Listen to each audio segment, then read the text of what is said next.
The WWH show. This is a show that asks a series of why, what, and how questions on topics that have national, regional, and global significance and implications. Today, we have such a topic to talk about. It is why neglecting the next generation costs us our future. In this studio, I'm excited to have Hamrawit. She is by profession a social worker, and she is passionate about family and children. For that matter, she has written a book entitled Raising Children in a Foreign Culture. She has also a website called RaisingEthiopianChildren.com. Hamrawit, thank you very much for coming. Thank you. Thank you. I'm excited for us to have this opportunity to talk about the next generation. So let's talk about why the next generation matters. The next generation matters because it is the future. You know, if we're going to think about having a future, if we're going to think about tomorrow, we cannot distinguish the next generation. You know, the next generation is our future. So if we're going to have a future as people, as society, you know, that's something we cannot surpass the next generation. Is there any country or any community, any society that succeeded without investing on their young generation? I don't believe so. They might, you know, just make it, but, you know, they will not succeed for sure without investing on the next generation. You know, surviving is one thing. We can just survive and barely make it by, but we will not succeed, that's for sure. If we do not invest on our next generation, we're just going to survive, or we're just going to lean on others for our daily survival, you know. And if you call that success, you know, that's another thing. Yeah, but we're not going to, you know, we're not going to reach our potential. You know, we're not going to rise up to our own potential. We're just going to stay where we are, or even worse than where we were. Yeah, so the next generation matters. When we say the next generation matters, if we think about our, you know, our economy or our defense or our researchers and so on, if we don't have second generation in every sector, which means we don't have any strong and capable sector in the future. Exactly. I mean, important sectors. Exactly. And so, you know, if we're not careful, we can easily forget that. We can easily forget that, you know, the dominant generation right now, the generation that, the workforce, we can easily forget that it's not going to stay here forever, you know. Pretty soon, you know, this generation is going to stop working, is going to retire, you know, and eventually, you know, we're going to die, you know. And if we're not careful, we can fall into a wrong notion that we're going to stay here forever and just forget the next generation. That will make all the difference in our people's life. You know, when I evaluate, you know, our different industries like politics, business, religion, and so on and so forth, I clearly see that there is a generational gap. Why do you think that we have this generational gap? I think that lots of factors contribute to this. Naturally, with every generation, there's going to be a gap, you know. As me and you, we were talking about earlier, yeah. You know, with any generation, there's going to be a gap, you know. You were mentioning to me earlier, yeah. You know, even in this generation, in this society. Country, yeah. In America, we have, for example, this baby boomers, the Y generation, the X generation, and the millennial. Mm-hmm. So now, if we clearly see there is a generational gap within the American community, mm-hmm. But the good thing about the American culture is that they noticed the gap. They're working on it. Mm-hmm. Many organizations, I'm a trainer, so sometimes we provide trainings on how to, you know, bridge that gap, how to understand other generations. You could be in the baby boomers generation. How can you understand the Y generation, the X generation, and the millennial? How can you work with them? How can you mentor them? How can you bridge the gaps? So they are working hard. Mm-hmm. American organizations, many of them, mm-hmm. they work hard to make sure that there is a bridge between the different generations. Mm-hmm. But in our culture, in our community, I don't think that there are many organizations or many community organizations that are working on the generational gap. I completely agree. And we love our community, more than, if not more than the others, We care about our people, we care about our future, we care about the well-being of our country, but we're not putting our energy, where we need to put it. We are forgetting the young generation, we are forgetting the kids, we are forgetting the next ones who are going to substitute us. And it's going to be a disaster, I promise you. And this is not going to be 90% chance. This is going to be 100% chance. If there was going to be more than 100, I'll tell you. It's going to be 100% chance that it will be a disaster if we do not invest on our children. Because, again, it does not take a scientist to know that we are going to die one day. Yeah. We are all going to die. And if we're not going to invest on those who are going to be after us, what's going to happen is that we're going to have a generation that does not have the necessary tools, to keep the well-being of our people and our country. And that's it. It's going to be a disaster. And like I've said, we love our people, we love our culture, we love our community, but we are not gearing our direction. We are not gearing our energy in the right area. And that's why I say I think sometimes we sincerely forget what matters. If we're going to love our country, if we're going to love our people, where do we need to put our energy? We are forgetting it. There are so many people with a potential in our society. There are so many people who have such a wealth, not only for our own kids, but to other kids, to other African kids, to African Americans, to other foreigners. Such source of prides that can give so much to our younger generation, but either we're not supporting those people or they're not thinking that they need to contribute to the younger generation. And That's why we have the gap. I agree with you. One of the challenges that I have seen is that people thinking, especially those people who are in power right now, the leaders, they think that, hey, I'm still alive, mm-hmm. I'm strong, mm-hmm. I have knowledge, experience. Mm-hmm.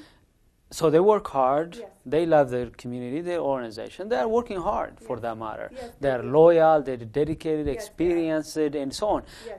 But that blinds them sometimes, yes. And they don't really come in terms with themselves, yes. Saying that, hey, I may have maybe one day, I may die tomorrow, yes. May have maybe just 2 years, mm-hmm. I may have 5 years. Or 20 years, or 30 years. It doesn't matter. Yes. But I believe to live with a sense of urgency, yes. Which means when you enter into a sense of urgency means you think as if you have only today. Yes.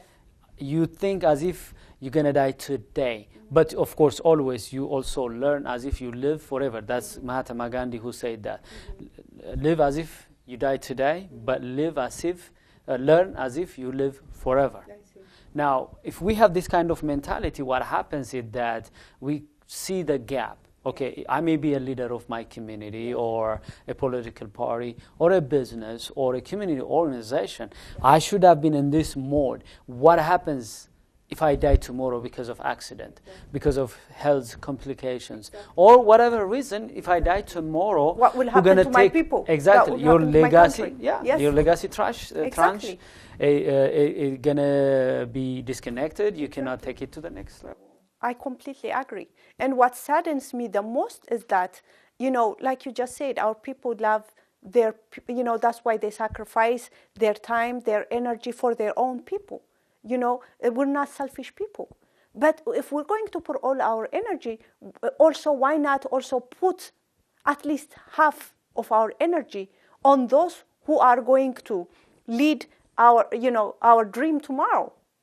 If you don't do that, they're not just going to automatically become you. And Assegid, this is not just in the political arena. This is also in religious institutions as well. For example, in lots of American churches, they say that the church that were once very big and thriving, now only the older generation is there, and the churches are being sold, to other institutions, to other business, because there's no generation, that's going to come after it. And I'm not. It's not only about church. You can say mosque, whatever your religious affiliation is. What I'm saying is, if you don't have a generation that will come after you, what you will have is you will have a big building, you will have a beautiful building, but you will have all the people singing and dying. And we have to find a way, whatever it is that I believe, whatever it is that I'm passionate about, how can I rightly transfer it to the younger generation? If not, it's going to end right there. And I completely agree, it's an urgent situation. It is an urgent situation. If we don't love our people, that's one thing. If we don't love our country, that's one thing. Okay? If you don't have a passion about something, that's one thing. But if I have a passion, whether it's my church, whatever, or whether it's my mosque, or whether it's my country, whether it's my social thing, if I have politics, if I have a passion about something, I better start thinking, how am I going to transfer that to a younger generation? By the way, let's a little bit talk about why we neglect the next generation. It could be in America, for example, the older generation, which is the baby boomers, they think that they are loyal, they are hardworking, they achieved highness because they work hard, they are disciplined and so on. When they look to the young generation, American generation, like the Y, the X, and the millennial, they think that they're not disciplined enough, they don't work hard, they're not loyal. The same way, the young generation may think, this baby boomers, they don't know about technology, they're not flexible, they don't make things easy, they don't have fun in the workplace, they are now casual, always formal, and so on and so forth. They have this kind of complaints against the other generation, because we think that our generation is the best. Yeah. My generation is the hardworking one, the smartest one, and so on and so forth. Because of that thinking, we're not reaching out to bridge the gap. Mm-hmm. The same problem which exists in America also exists in Ethiopian generations. The older generation think that we work hard, we love our country, we are committed, we are ready to die for our country, and we work hard, and we are loyal to our country, to our culture. Look at the young generation. Yeah. They're not hard workers like us. They're not loyal to our culture and our country. And they look for opportunities, for example. They are spoiled by movies, spoiled by new technologies, and so on and so forth. Now, of course, when you see on the ground, you see those kind of things. The young generation trying to cope up with the rest of the world because of globalization, because of the internet. They see how the rest of the world is doing, how their generation in the rest of the world is doing. So they try to cope up. They try to copy and paste whatever they see in the rest of the world. Yeah. And that may be despised by the previous generation. Yeah. The same way the new generation despises the old generation. Yeah. They are very strict, conservative, they don't hang out and enjoy life, they are fixed or uncompromising. Whatever reason they have, they complain each other. Now, why do you think the leaders of the different industries in Ethiopia and also in diaspora neglect the next generation? You said it. You're right. There's a big misunderstanding, and in a way, I don't blame fully the older generation, because even me, I find myself. I used to think when I was younger, I used to think it's like the older generation did not understand me at all. Now I find myself judging the ones younger than me, thinking, why are they like this? Why are they like this? Why are they trying to be Americanized? And in the meantime, I was hearing this from the older generation, exactly. Right? So it's natural for somebody, to like you said, to just think their own generation is the best. And also, when you come specifically to our country, like the baby boomers, the older generation, they had their own specific experience. They sacrificed a lot to their country. They really embraced their culture. They embraced their society. They worked hard. Most of them sacrificed their livelihood for their culture, for the well-being of their people. And really, you can say they were more of a selfless generation. Now they come back and see the next generation, and they see that, there is not as much selflessness as there was in their own generation. And that could easily, bring out detest and, just rejection. Why are they like this? Why are they selfish? Why aren't they doing this, what I'm doing? And on the other side, the other generation is thinking it has its own challenge. It knows what it knows, that's all it knows. And it has its own challenge, and can look at the older generation and say, these people are so hardened. They're not even accepting me. They don't even know the type of struggle, that I have. Yeah. Exactly. They don't know what my world is. They feel like they're out of touch. Exactly. Yeah. And I cannot talk to them about my own experience. And so they're right there, different language starts, completely foreign language. Like if you are a Chinese person and I'm talking to you in Amharic, no matter what we try to do, we won't be able to understand each other, right? Exactly. And what makes our,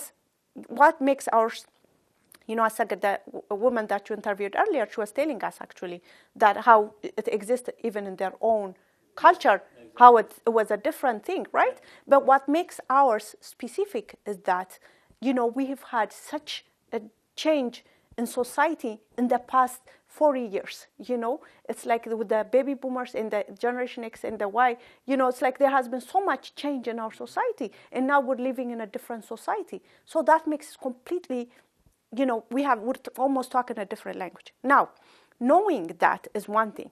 Knowing, and not understanding them is one thing. But even when you don't understand it, for example, let me give you an example. When I eat something, if my body rejects it, I'm not going to stop eating because I know that I will die if I don't eat. You hear me? I'm going to try anyway in which I'm going to put some food in my body because I know that I will die. You hear me? I'm not going to say, I had a stomach ache today. I had a headache when I ate that food, so I'm going to stop eating. No, because I know that this is a survival issue. I'm going to fight for it. You hear me? That's it.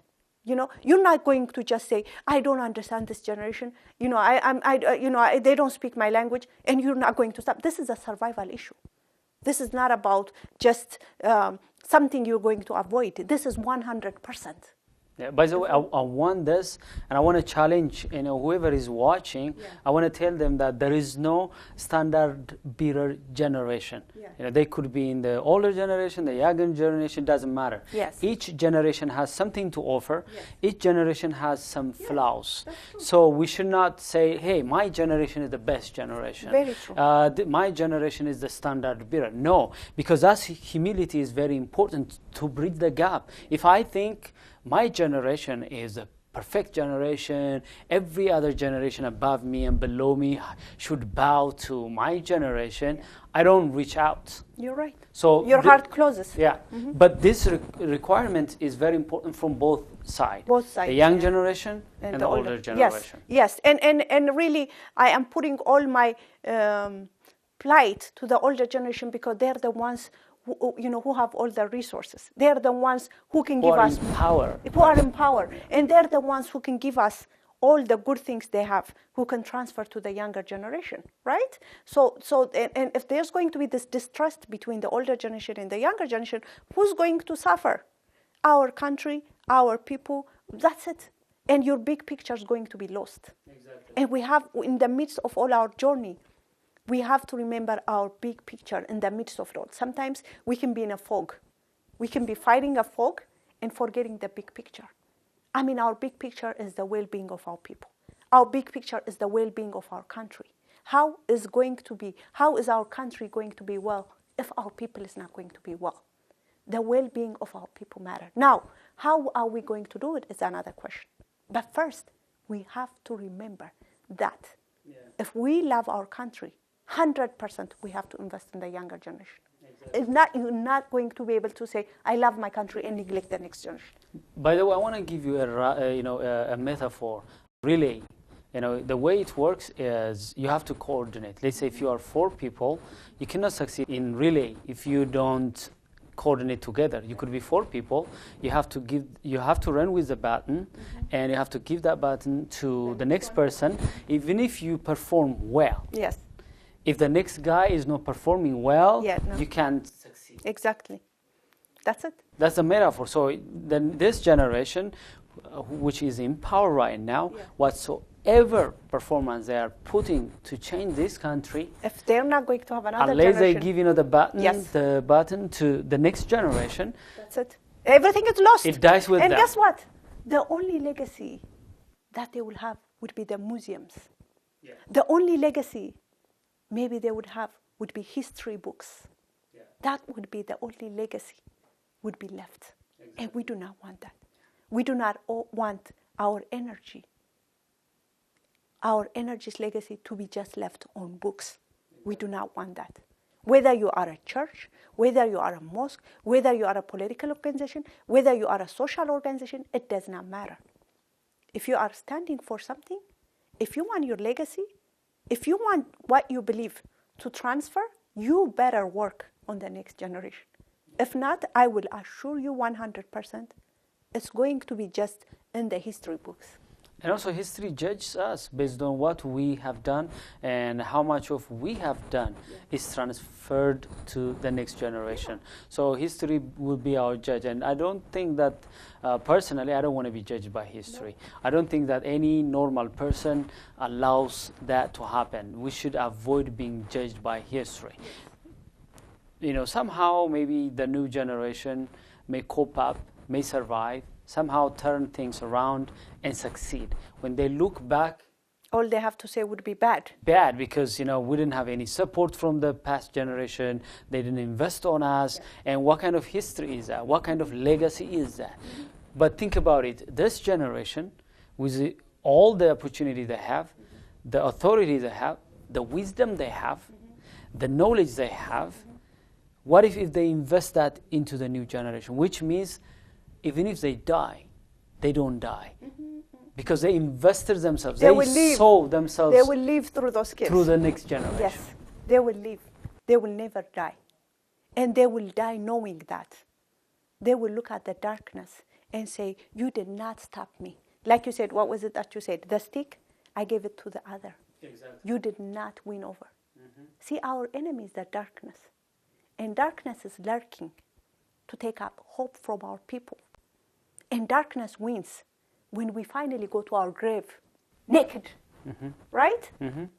But if there are those candles lighting, we tell the darkness, you did not win. I have lit my candles before I finally go. Right? And we have to see the big picture. We have to know what winning is. Right? We have to have the right definition of what winning is. Exactly. That's why I brought this metaphor, because some people may think that this thing is shorter distance, 100-meter run. So you just want to run fast and achieve something, break records. Yeah. Some people may think it's just a marathon. I will work hard until my last breath. Yes. But this thing is relay, and relay it's not short, it's not long distance. Yeah. It's something that you team up. I hear you. Team up with a generation, because it could be in the young generation. Yes. How can you work with the older generation, tap with them? Because the young generation had the strength, the passion, the energy. What about the older generation? The experience, the wisdom, and the direction, the leadership. The patience, the strength, the strength. Yeah. So they should, both generations should team up, work together. It's kind of win-win partnership. Yes, it is. It is a win-win situation. And like I said, for the older generation and for the younger generation, when they embrace and work together, it becomes a way of like winning at the end. It becomes a way of winning at the end. And that is the thing, is we just have to always put it in our own mind that, unfortunately, life is not going to, let us live forever. We have a limited number of years in this world, and so we might as well, put all the good use in it while we're here. There's always going to be another generation that's going to follow us, and so we have to always put that in mind. We don't have here forever. We're here for a limited time. But guess what? Our passion, our country is going to be here for a long time. You know, our dream is going to be here for a long time. Our people, Ethiopians or whatever, Americans, whatever, they're going to be here for a long time, just a different generation. So how do I transfer that is a question. Yeah, by the way, it's very important for the people who are in power to understand that this is for their own good. Yeah. If I were in that position, what I should think about is, hey, I have a dream, I have a vision to my country, to my organization. How can I make sure that whatever good I have to be transferred to the next generation, so that I live through those old legacies through the next generation? If I think that way, what I would do is there is nothing I should reserve within me. I should give everything I have to the next generation. But the challenge is, if I die today or tomorrow, I don't have, because the challenge is, many people think, hey, I have time. I'm in my 40s. I'm in my 50s. I'm in my 60s. I have time. I'm going to die maybe when I'm in my 90s. Yeah, we forget. Yeah, think about Mella Zenawi, for example. He died at 56. Maybe he was thinking, hey, I will make everything right when I'm in my 60s, my 70s. Or maybe I will make this country prosperous maybe 10 years from now. Or maybe I will raise great leaders at various sectors, at various levels, maybe in 5 years. But he died. He couldn't be able to do it. I'm just giving an example. Whether he was thinking like that or not, I don't know. But we don't know when we're going to die. Think about many people that we know who died young. Yeah, that's true. If you interviewed them just a few seconds before they die, they wouldn't know that they wouldn't know they're going to die. Exactly. They think they're going to be there forever. Exactly. And even if we live long time, how long are we going to live? I mean, 90 the most, 100 the most, you know what I mean? And after a certain age, you're not even going, sorry, my language, you're not even going to think straight, Yeah. After a certain age, after 95, maybe I'll start forgetting things, if not even, sooner. So even if we're going to live longer, it's just we have a very limited amount of number in this world, and if we don't find the right way to transfer what we have to the younger generation, the thing is, our beloved dream, our beloved energy is going to go to the grave, Exactly. Our beloved, that dream that we have held deep inside, whatever it is going to go to the grave. That's it. And the next generation is going to have to start out from the bottom. Maybe they will do something completely opposite than us. Yeah. You hear me?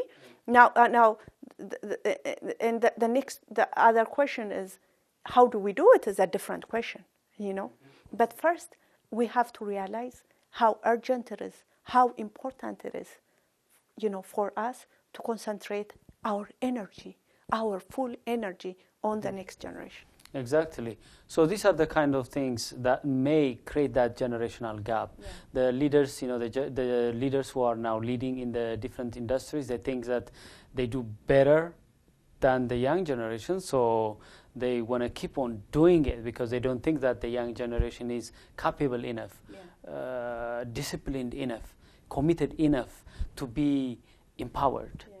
Because that's why they don't want to delegate. That's why they don't mentor them. That's why they're not coaching them. Yeah. On the other hand, the young generation may feel like, hey, as you mentioned, hey, the older generation, they don't know anything I can learn from them. They don't know about this and that, or they are out of touch. I mean, this world is changed. It's a globalized world. I'm online. I'm in the cyber space, and I am in the cyber culture. And whatever culture they have, they don't understand me, so they can't help me. Yeah. So both generations, they have this misunderstandings about the importance of both of them to work together, bridge the gap. So now the question is, what kind of side effects are you anticipating if we continue this way? If we continue this way, what I anticipate is, first and foremost, whatever passion we have, whatever belief we have, it will just, become like a smoke and disappear. It will disappear because it hasn't been properly transferred to the next generation. It will just disappear. That's one of the effects that will happen, And the next effect that will happen is we will have a generation that is distasteful. We will have a generation that is angry at those before, because we'll say, I did not get anything from the older generation at the time when I needed to get it. So it will become a rebel. I want us to focus on that one because it's a very good point. There is a certain age range where the next generation should be empowered, because the previous generation, if they think, okay, when they become adults, I will empower them, I will delegate them, maybe even I give my power, my office, my legacy to them. But there is a certain age where they should be empowered. More empowered, yeah. More empowered, because if they don't get that thing when they need it the most, as you said, they're going to complain, they blame. Feel misunderstood. Yes. Frustrated. You're right. And that's it. Actually, children are, the groups that we seem to forget the most. We think growing up comes naturally. That's something that I'm passionate about. We think they will naturally know about their culture. We think they will naturally know about their religion. We think they will naturally know about their country. We think they will naturally love their people. How are they going to love their people? How are they going to know their culture? How are they going to know their religion when we did not purposely invest on it? The way we do it, as I understand it, in most places, we're just getting by. We're just putting them to the side. All the events we have is geared toward the older generation. You hear me? And children are being forgotten. They're like, oh, they'll be fine. They'll be fine. And we are missing that time where we can put such big lesson into them. You hear me? Mm-hmm. I have read about the stories of a lot of people who have become such big history makers in our world. I mean, they have changed the world in such a big way. And they all say, most of them say, the impact they had in their childhood is what contributed to who they became. I have read a lot of people who've said that, what they have seen their parents do, what they have learned from their parents, what they have learned from their immediate community is what inspired them to become who they were right now. So it's what we teach them. It's what they see that will inspire our kids to become the big leaders tomorrow. And it's almost as though I know that we have our own struggle. I know that we have our own battle that we're fighting. And so we're fighting with that battle, with that darkness. And we're forgetting tomorrow's lights. We are forgetting to light the candle. That will, win off the darkness tomorrow. We are fighting with our own demon right here. And we're completely forgetting the younger generation. That will be our solution tomorrow. I mean, these kids have such a big potential. These kids are the ones. The other day, I was watching a speaker. I believe she was she's a Palestinian speaker. And she's a comic, and I think she has a disability, some type of disability. I forgot her name. That woman is she does so much, for Palestinian children. She goes home every year. She is a big advocate, and she consistently tries to educate, the outside world about the importance of, knowing the struggles of the Palestinian children, and even about, about the Muslim religion. She does so much right now, and she is a big philanthropist. And she was born and grew up here in the U.S. And this woman is she has a disability. She's had a lot of challenges, but you can just even by looking at her, you can tell that she's such a fighter. And she continues saying that it is her father that contributed to that. He made sure he worked hard so that she knows her culture. He worked hard so that she knows her community. He worked hard so that she can have passion about her own people. Now, she's the one who's standing up for the Palestinian children. She's the one who's standing up for her religion. And she was born and grew up here. And she credits her parents again and again. And I saw her in a very, very popular media. And she's a very popular woman right now, continuously advocating about her people. And it's her parents so much, much further, than their own challenge there. They knew that tomorrow she's going to be there out there advocating for them. And this is what we're forgetting right now. We forget that our kids who grow up in this society, they're going to hold the position of Obama maybe one day. They're going to hold in the Congress one day. They're going to be the big movie stars maybe one day.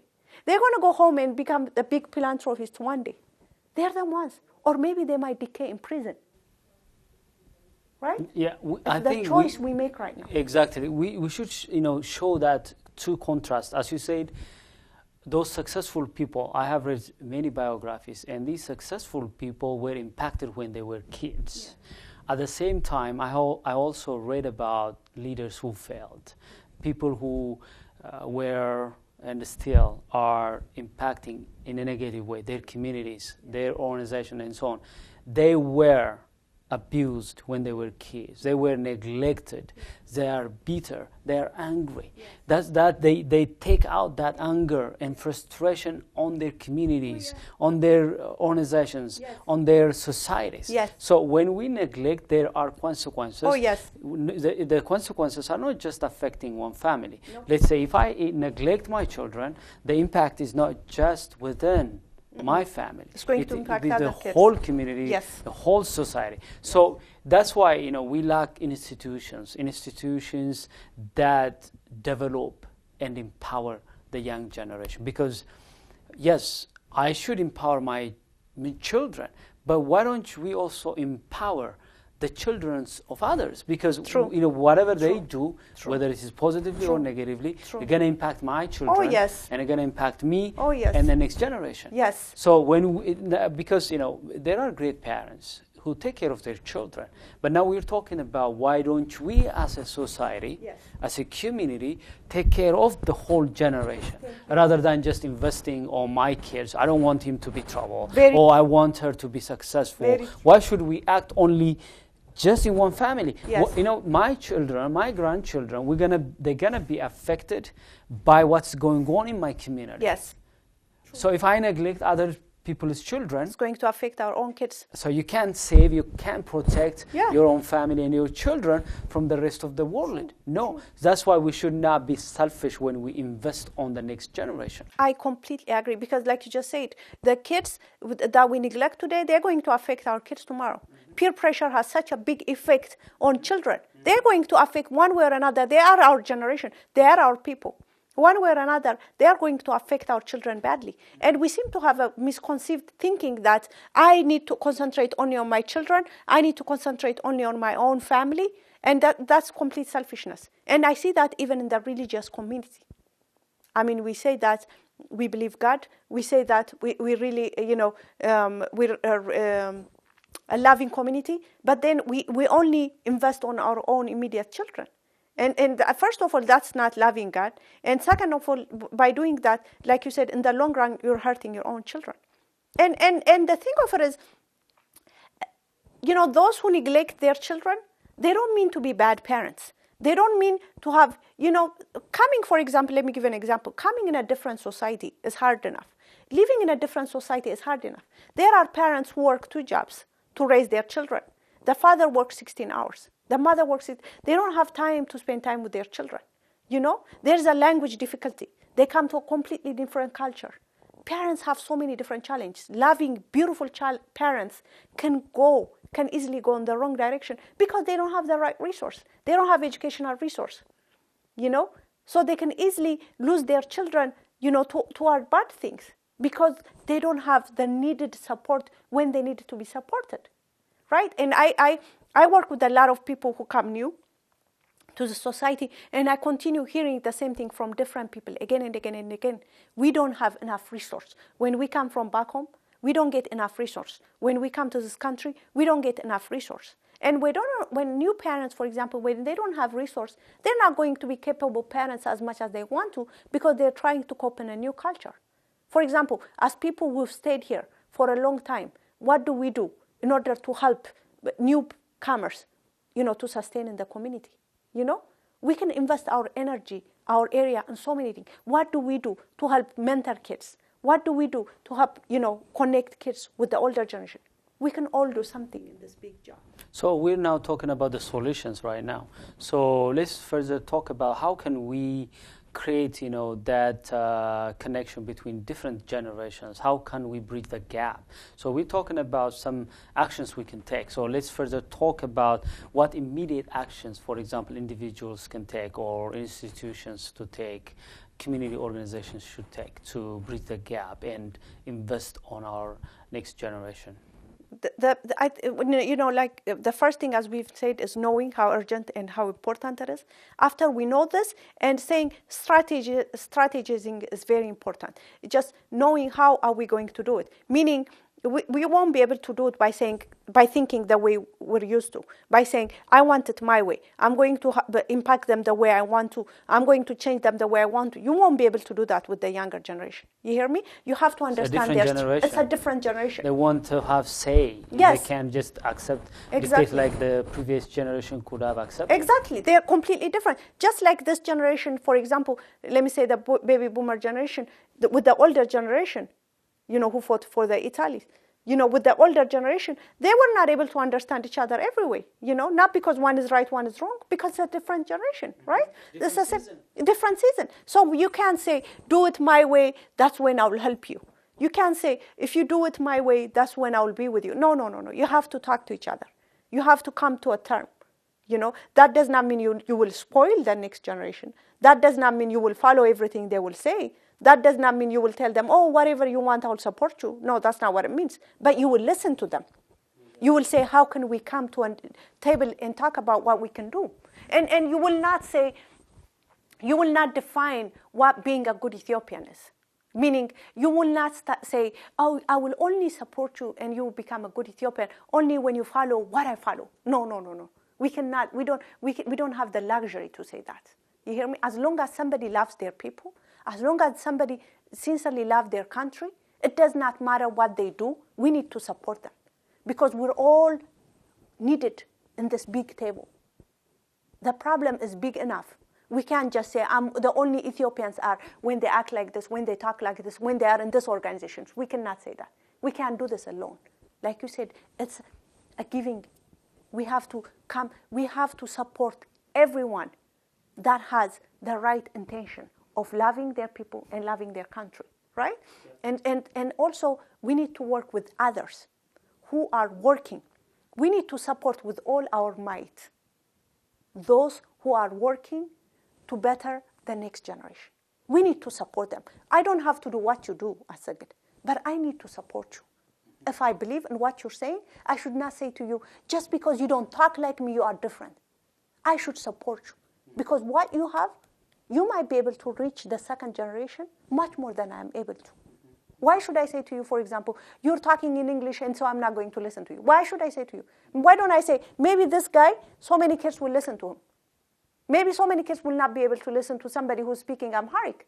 Not because they don't love their country, but because they don't understand the, Amharic. By the way, the very reason we opened this program is because we want to reach out the next generation Ethiopians, second generation Ethiopians, who don't understand Amharic.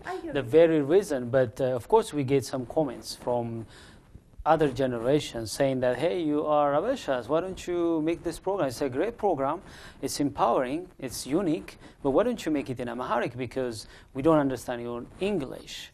But I understand now, because they may not understand English. But what about the next generation? Exactly. We have to dedicate, I think, even if it is a fraction of our resources, the fraction of our time and energy, we should also invest on the second generation. We should not say, hey, do it my way, meet my needs, and the way I want it, so that I may benefit. What about the next generation? Exactly. And the thing is, we all have different voices. We all have different energy. I will not be able to reach those group of people you will be able to reach with your unique potential. And you maybe might not be able to reach those people I will be able to reach with my unique potential. And then so-and-so, and so-and-so, and so-and-so. We are all needed to this picture.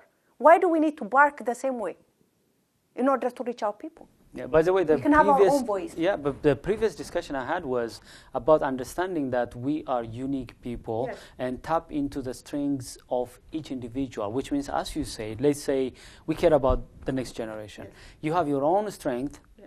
You have written books, you have a website, you have passion, burden, in a way that I may not understand, in a way I cannot substitute.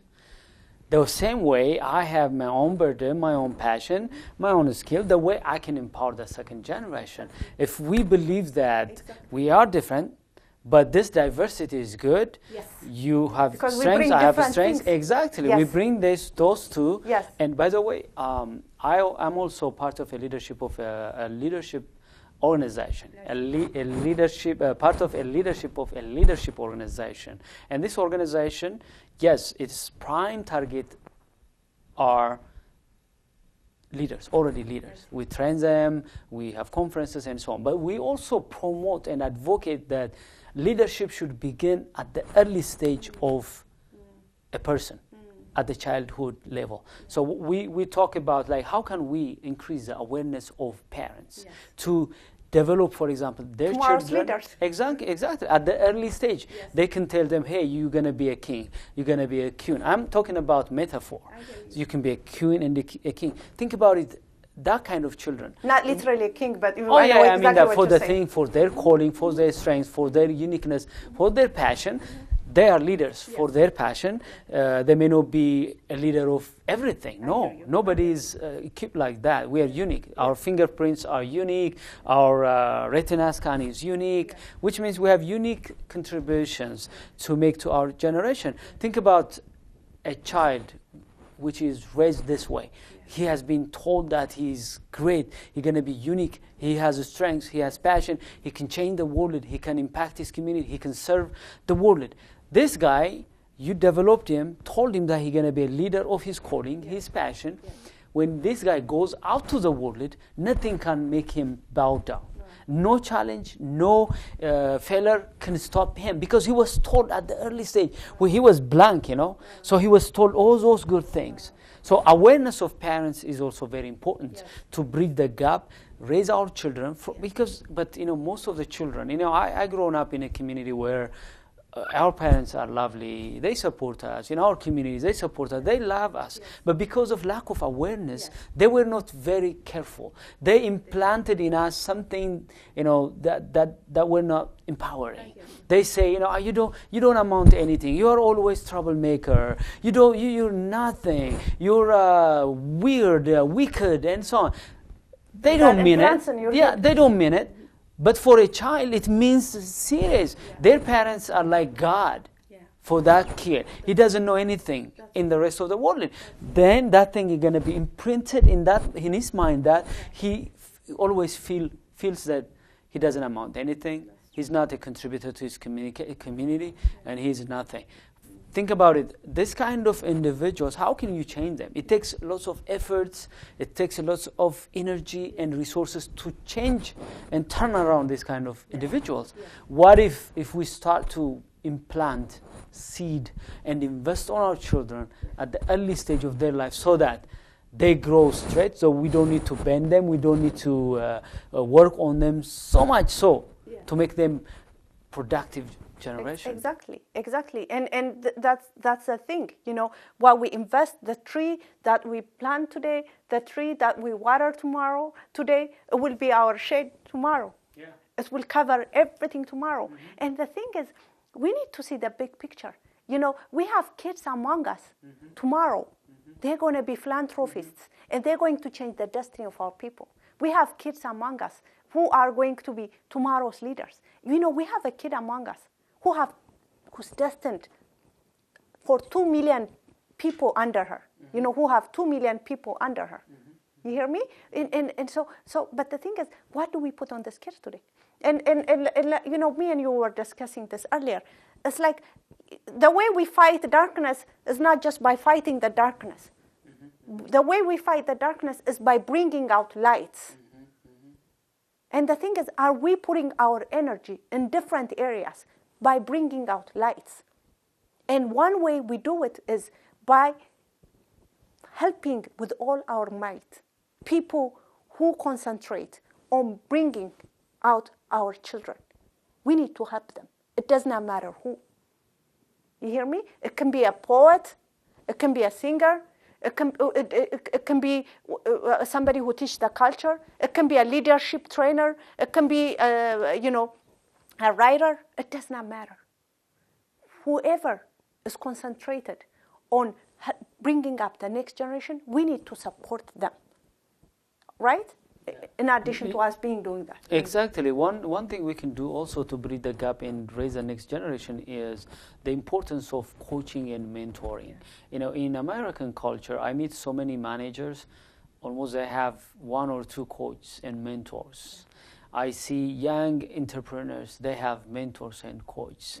The person I interviewed, I discussed earlier, she was talking about, I have to call to my mentor. She lives in the area. I want to have chat with her. Yeah. You see, this is very important to raise the next generation, mentoring, coaching.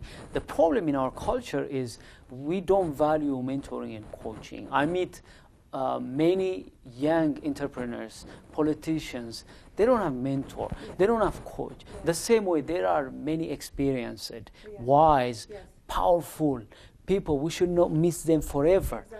But they're not coaching the next generation. Exactly. They're not mentoring. We they're have to not find conscious. a way to mentor. Exactly. This is not in our culture. So I suggest that, especially those people who are in power right now, whether it is in politics, in religion, in business, or in our communities, in our society, if you have experience, if you are equipped, empowered by other people, and you have been given opportunities, now this is time for you also to pay back, to mentor, to coach people under your influence. Reach out to people and raise the next generation so that you won't die with your experience, your wisdom, and with that great thing in you. Yes, exactly.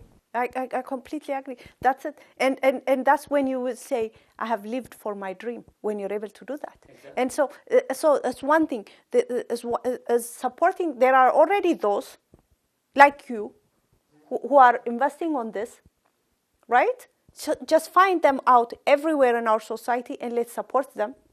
It's one thing we can do. Another thing is there are those of us with so much potential that we can give to the younger generation. We just have not found a way how to. So let's start thinking how we are going to. You hear me? You hear me? Because you can have so much knowledge and so much potential and so much wisdom, but if you don't have a way of transferring to the next generation, you're done. So the important thing you're talking about is institutionalizing it. Yeah. Because, I can make effort alone. No, I cannot bring any impact. You can do alone. For example, when it comes to leadership, the first thing I did was I want to write about leadership. Because when I was leading as a youth leader, when I was a student leader and so on, I didn't get resources. I didn't get mentoring, coaching. I didn't have a book to read and lead effectively. I made so many mistakes and errors. So I thought, hey, if I write a book that could help people like where I was, I said it would have been enough. But I quickly learned that that's not enough. That's why I teamed up with my friends and we established an organization. Because you can't do it alone. You can do it by only writing, blogging, but you have to also find a way to institutionalize that. Yes. So I challenge you too. Yes. I know you have already written a book, and I know you have already a website. I encourage you also to find people who have passion, including myself, and institutionalize it. Find a forum, a way to team up with others. And take it as your mission in this world. Whatever years you have ahead, you can use that institution to empower the next generation. I believe that many of them who are watching us, who share this vision, who care about the next generation, they should support you. They should call to you. They should meet you, and they should share their experience, wisdom. You may establish some mentoring programs. You may create some kinds of programs so that the next generation could be empowered. Because I want us to talk not only the problem side. I don't want us to talk about the gap. We should also talk about how can we practically fill the gap. Yes, and you're right. You're completely right. We have to talk about the solution. And there are people, there are institutions that are working so hard, like individuals and organizations that are working so hard to do that, to bridge this gap. Like there are, just I can tell you of my top of my head, there's this organization called Family Builders, and what they try to do is teach families about having a good marriage, raising your children well, about social things. And they work so hard. And we have different people and organizations that are trying to do this in different ways, in the different areas. And we need to find them and support them. Because the one complaint that I continue finding from different areas, people who are working in this area, they feel alone. They feel rejected. They feel like nobody supports them. Actually, they feel like a lot of people laugh at them saying, what are you doing? And we need to support them, We need to find them. And we need to institutionalize this, like you just said, because this is not going to be done with one person only, And that's a continuously thing that I keep on hearing. They feel burnout. They feel alone after a while. It's like, I'm not going to do this. Exactly. You know what I mean? Yeah, by the way, the organization you mentioned, I know them very well, Family Builders, and I used to be their advisor. Yes. I was in the advisory board, and I admire the leaders. Yes. They have great potential, experience, most importantly, the passion and the zeal to help Ethiopian families to have strong families. I appreciate that. I remember even suggesting to them that the thing that I shared with you, hey, you guys, you are trying to prevent, for example, family crisis. Why don't we invest on awareness? For example, in the organization that I mentioned, a leadership organization, why don't we partner together? We can help the parents to be leaders. First of all, think about it. If I'm a leader, if my spouse is a leader, well equipped, she understands herself, she has vision, she has passion, she has character, she knows how to strategize, to plan, she knows how to communicate. I know to do that. Think about it. There won't be any challenge that we can't overcome as far as there is love between us, because we can communicate. There is a problem. Why do you need to divorce? Why do we need to fight? Why do we need to be violent? Not only that, this kind of families, this kind of parents, they know how to raise leaders. Think about it. If children were raised as leaders at the early stage of their life, which means they are responsible, they have vision, they have dream, they want to be great. People who want to be great, most of the time, they try to avoid violence. They are not hopeless. They have hope. So when they establish family, marriage, they try all their best, using their leadership skill to communicate, prevent, and when it happens, resolve conflicts. So my suggestion to all those organizations who are working on families, working on marriage, working on children, why don't we create awareness? Show them that, hey, rather than fighting the issue, as we say, the darkness, or trying to prevent it, rather than trying to solve it, why don't we prevent it by investing on the next generation? By investing on children. That's true. That's the long term. That's very true. Way of solving that problem. You're right. And that's when it will have big power, when we all connect with each other with our own unique expertise, and when we contribute to this issue, we will have the next generation that is renewed, and with that comes hope. And I suspect by saying next leaders, you're not talking about necessarily somebody who just leads like a leader like we're thinking, but you're talking about someone who has gotten to their fullest potential of who they can become, right? Exactly. Leadership, I defined in my first book about knowing who you are and pursuing the reason of your existence until you are fulfilled, which means it's not about others. First of all, I don't need to be a leader I don't need to be a CEO or an orator or to be a department head or a business owner to be a leader. First, leadership is about knowing who I am, my true self, my true essence, who I am. And then knowing the reason why I'm here in this world and pursue it as a leader of your calling, your passion toward this fulfillment. Fulfillment means it's not an abstract thing. It's about dying empty. It means like fulfilling your potential. Be in the place where you say, okay, I tried all my best. I failed here, I succeeded here. I tried my best, I served. And at the end of the day, there is no regret. I tried my best, released my potential, maximized my potential. Now I'm ready to die. I'm ready to pass, the baton. If I say like that, I'm fulfilled. Yes. So leadership, when we say leadership, we're not saying everybody should be president, everybody should be a CEO, everybody should be a pastor, everybody should be a priest, or everybody is a sheikh. We're not saying that. Wherever I am, whatever is my passion, I may be an artist, I may be an entrepreneur, I may be a scientist, I may be a politician. A leader of their own potential. Exactly. Yes. If we have that kind of people, what does that mean? We don't need to stumble and step on somebody's path. Yes. We don't fight. We don't compete. What we do, we collaborate. We support one another. I appreciate your uniqueness. I admire your strengths. I don't have it. So what I would do, I give you what I have. You give me what you have. In that way, I grow, you grow. Together, by the way, I'm seriously concerned about how people think about the future of, let's say, our country, or the future of their organization, or the future of their family. For me, we are thinking if we have great schools, if we have great buildings, if we have great history, if we have this and that, we can't have a great nation. The nation's future is, or the organization's future is dependent on the people. I agree. Mostly from both generations, the older generation and the new generation. Yes. Without people, you don't have any future. You don't have a country. It becomes just like I told you, just the church that I told you about. They're saying in Europe, for example, all of the churches are being sold to businesses. They're empty. They don't have a next generation that substitutes them. And I'm sure the people who built those churches, they did not think of that when they built those churches in millions. Yeah. They thought they were going to have a different generation, but they did not put their energy on the different generation. And even if they tried to put their energy in the different generation, they might have tried to do it their own way. Their own ways. Their own way, talking to them in their own language. And this comes to us also. When we're trying to teach our children, if we're just going to insist, you're going to have to learn my way. If we're just going to insist saying, you're going to have to listen only to what I listen.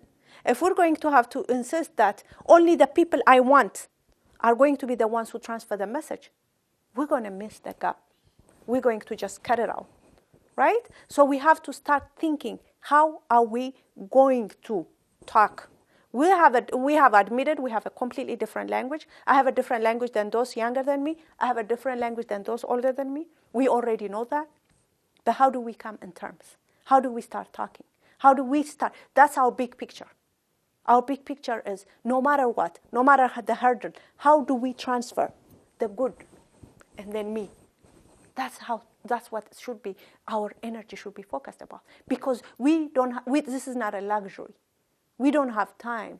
This is not a luxury. This is not something we can say, I will deal with it after 20 years.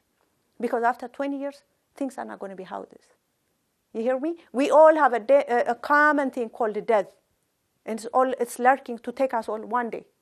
And so if we're going to have whatever our dream is, we have to find a way which we're going to get, just what you said, to give the ball to the other one. So we need to start talking. How do we do that is the question. Yeah, one of the things we should break also in this regard is to tackle our cultural perspective. Communal cultures like ours. It's a great culture, but we are mostly obsessed about our past. There is even a Amharic term, which is Drog Ara. It was in the past. The best was in the past. Whether it is music, whether it is food, whether it's dress code, or whether it is, nationalism, or patriotism, and so it was in the past. Culturally, we're not inclined into the future. That's why we're not investing consciously on the next generation. Because we always say that the past generation was, wow, they were patriotic, they were hardworking, they were loyal. Always we celebrate our past. Our past is very important. If we don't know our past, we don't have a future. We have to embrace our past, whatever is our past. We had glorious past, ugly past sometimes. We had great moments. We had depressive moments in the past. But the past should be just for us to give us lessons, to learn from our lessons, and most importantly, project into the future. And be a good potential for the future. Exactly, because our culture, however, it doesn't allow us that. Now people think, they think this way. They always celebrate the past. They don't project. They don't strategize. I meet so many people. I tell them that, do you have a year plan? What? Where do you be? They say in 20 years from now. Why? Because in our culture, we're not coined, we're not wired to project into the future. Culturally, we think the best is the past, and we always celebrate the past. We need to celebrate it, but we have to also give the majority of our time and energy into the future. That's why we had this discussion, how much our future will be dependent on the next generation. How neglecting the next generation, neglecting the future, gonna cost us our future. I completely agree. And just what you said about the past, for example, we could look at the future through the mirror of the past, and we can say, for example, in our own experience, in our own country's experience, we might have had a bad luck in the past 30 years. We might have had a bad luck in the past 4 years. Does that define Ethiopia? Does that define the Ethiopian people? Why do we put all our potential and all our history in that last 30, 40 years? Meaning, exactly what I'm trying to say is, it's almost as though we think life is over after this. It's almost as though we think this is it for us. It's almost as though we are trying to transfer our feeling of hopelessness toward the next generation. Like if I come up and say, I want to do something, and say, oh, no, you can't do it. This is just you better not think about it. Our country is like this. By doing that, you are cutting the tree of tomorrow. The same thing with the younger generation. When they want to learn about their country, when they want to learn about their people, if all you tell them is about your enemies, if all you tell them is about your anger, if all you tell them about your frustration, what are they going to learn? They don't want to come you to mentor them. And they're not even going to want to. They're going to hate their country too. And not only me, they're going to hate their country. And why we forget is this. Me, for example, I grew up, until the age of 15 in my country. So I'm well-based, right? So no matter how I'm angry at the leaders, or no matter how I'm angry at this institution and that institution, I still am Ethiopian by heart, right? I'm always going to come back to my people. But with the younger generation, with the people that are born here, if they're going to just put themselves away from their people, they are going to do it 100%. If they think Ethiopia doesn't have hope, if they think our people don't have hope, they are going to think 100%. They are going to remove themselves away from us. They don't think like us. Because guess what? Already the media tells them bad things about their society. Already the media tells them bad things. Their challenge is completely different than ours. Already they hear bad things about Africa. Already they hear about, they don't need to our hopelessness added into their brain. As black people, as black boys, they're already told your future is going to be in prison.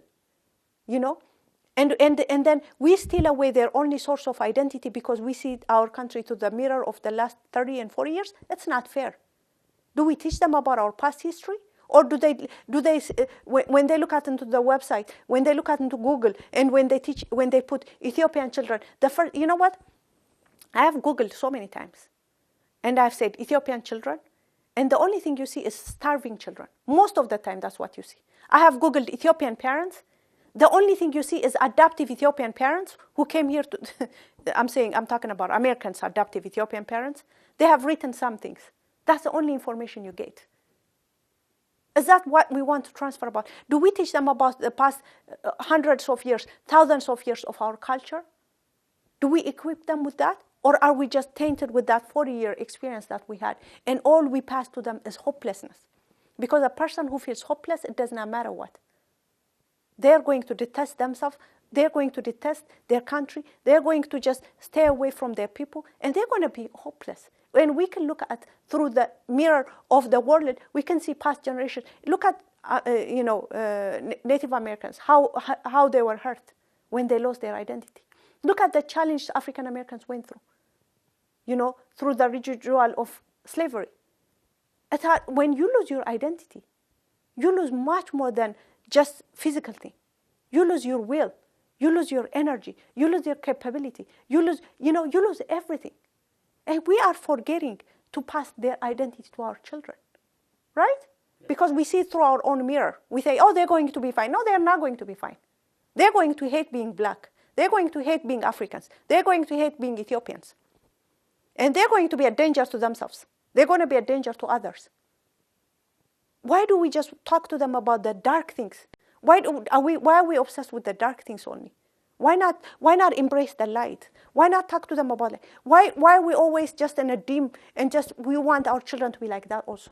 Whenever they want to learn about their country, why do we tell them, oh, please don't trust Ethiopians? That is cursing your own people. And when you curse your own people, guess what? Your children learn to do that. And they're not going to curse their own people. They're going to curse themselves. Right? Mm-hmm. When you say we Ethiopians are not like that, we're talking about our own fathers. When we say we Abeshas are not like that, we're talking about our own mothers. Why do we say that? Why do we say that about ourselves? Yes, we've had our challenges. Yes, we've had our miscommunications. Yes, there are so many things we don't understand each other. But that does not define who we are. Why do we? The Jews don't say that about themselves, as far as I know. I have never heard a Jew saying, oh, we Jews, we never make it. Maybe in the long time, like you see in the Bible, when they're crossing over Egypt, maybe they were saying that at that time. But now, no, you don't hear that. So we should learn also from other cultures how they frame their brand, their image. And it's very important to the next generation to have a good and positive image about Ethiopia. To do that, the current generation is responsible to impart that to the next generation. Yes, including me. Yeah. I have to watch myself. I have to watch about myself when I talk about my own people. It's easy to say, oh, Ethiopians don't do this. It's easy. What are you contributing to your own people? It's easy to curse them saying these people and this people and this.